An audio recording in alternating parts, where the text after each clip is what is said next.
साल में देश का दुश्मन नंबर 1 है मौलाना साद। कोरोना के खिलाफ देश की तमाम कोशिशों में सबसे बड़ा अड़ंगा है मौलाना साद। मौलाना साद और उसकी कोरोना जमात ने देश भर में कोरोना फैलाया। मौलाना साद लगातार क्राइम ब्रांच के साथ आंख मिचौली का खेल खेल रहा है, जबकि ऊपर उसके संगीन आरोप हैं। आरोप ऐसे हैं कि मौलाना का बचना अब मुश्किल है।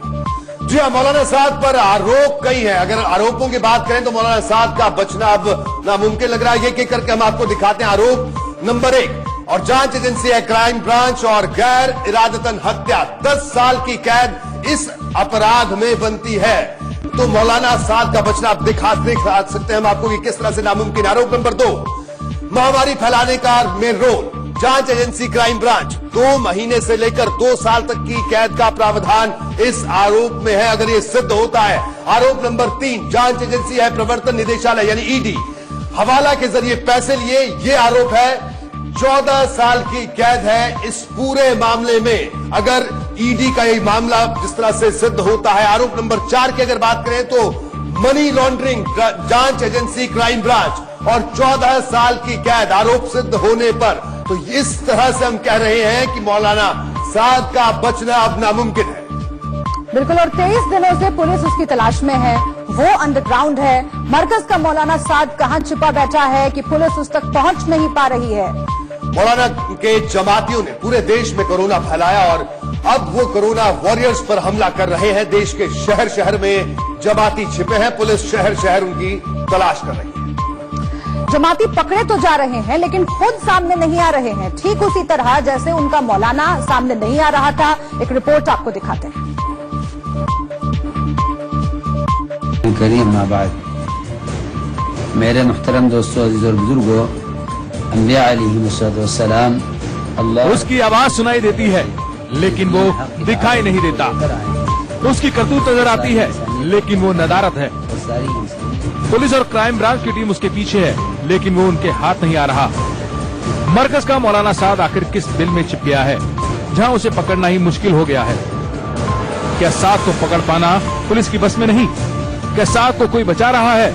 आखिर क्यों नहीं पकड़ा जा रहा मरकज का शैतान मौलाना साद? देश भर में उसके जमातियों की घिनौनी हरकतों के बाद साद के सुर तो बदले हैं लेकिन वो सामने नहीं आया है। लॉकडाउन के दौरान धार्मिक जलसा आयोजित करने के आरोपी तबलीगी जमात के प्रमुख मौलाना साद ने जमातियों से अपना प्लाज्मा दान करने की अपील की है। साद अब चाहे जो कुछ भी कहें लेकिन उसकी ये हरकत साफ जाहिर करती है कि वो देश का दुश्मन नंबर 1 है। देश के अलग अलग राज्यों में कोरोना मरीजों की जितनी तादाद है उनमें से एक बड़ा हिस्सा जमातियों का है। आंकड़ों से समझिए, देश 14,759, जमाती 30%। उत्तर प्रदेश 1,184, जमाती 59%। दिल्ली 2,081, जमाती 63%। तमिलनाडु 1,520, जमाती 84%। तेलंगाना 873, जमाती 79%। झारखंड 46, जमाती 38%। आंध्र प्रदेश 722, जमाती 61%। आसाम 35, जमाती 91%। अंडमान निकोबार 16, जमाती 81%। सबसे बड़ी बात यह है कि अपने जमातियों को खून देने के नाम पर अच्छाई का झूठा प्रोपोगेंडा करने वाला साद आखिर सामने क्यों नहीं आता? उसके खिलाफ संगीन धाराओं में मामला दर्ज है। वो पुलिस के सामने सरेंडर क्यों नहीं करता? साद की ही तरह उसके जमाती भी छुपकर क्यों बैठे हैं? आइए आपको दिखाते हैं कि जमातियों की वो करतूतें जिसने पूरे देश में कोरोना का खतरा कई गुना बढ़ा दिया है। कैसे देश के अलग अलग हिस्सों में जमाती सामने आते रहे और कोरोना का संक्रमण बढ़ता रहा। प्रयागराज 16 विदेशी जमातियों समेत 30 लोगों की गिरफ्तारी। भागलपुर तबलीगी के सैकड़ों कार्यकर्ताओं के छुपे होने पर हड़कंप। रायबरेली एक दिन में मिले 33 संक्रमित, 31 तबलीगी। कानपुर 8 विदेशी जमाती पकड़े गए, 28 अप्रैल तक क्वारंटीन किया। कुशीनगर 2 जमातियों को पुलिस ने पकड़ा, छुपे हुए थे। इंदौर 4 कोरोना पॉजिटिव जमाती मुरैना में गिरफ्तार हुए। मरकज के मौलाना मोहम्मद साद के अलावा जमाती भी पूछताछ में सहयोग नहीं कर रहे हैं। ऐसे में पुलिस को उन लोगों को ढूंढने में परेशानी आ रही है जिनसे जमाती मिले हैं। देश भर में कोरोना फैलाने वाले इस साद को पकड़ना ही होगा। और देश को कोरोना से बचाने के लिए देश में छिपे एक एक जमाती पर भी शिकंजा कसना होगा। Bureau report, India news.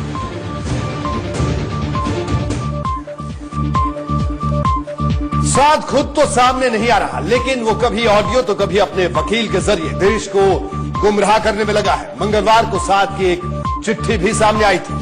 चिट्ठी में भी साद ने कोरोना से ठीक हो चुके जमातियों से प्लाज्मा दान देने की अपील की है, लेकिन चिट्ठी में साद ने जो सफेद झूठ बोले हैं, हम उनको एक एक करके आपके सामने रखते हैं, जिन्हें देखकर आप भी साद की नीयत समझ जाएंगे। चिट्ठी में साद का सफेद झूठ क्या है, आप देखिए। झूठ नंबर 1, कोई भी जमाती कोरोना पॉजिटिव नहीं है। ये कितना बड़ा झूठ है, क्योंकि देश के अलग अलग इलाकों से कितने जमाती कोरोना पॉजिटिव पाए गए हैं आपको मालूम है। झूठ नंबर 2, कोरोना पॉजिटिव ज्यादातर जमाती ठीक हो गए हैं। ये भी झूठ है।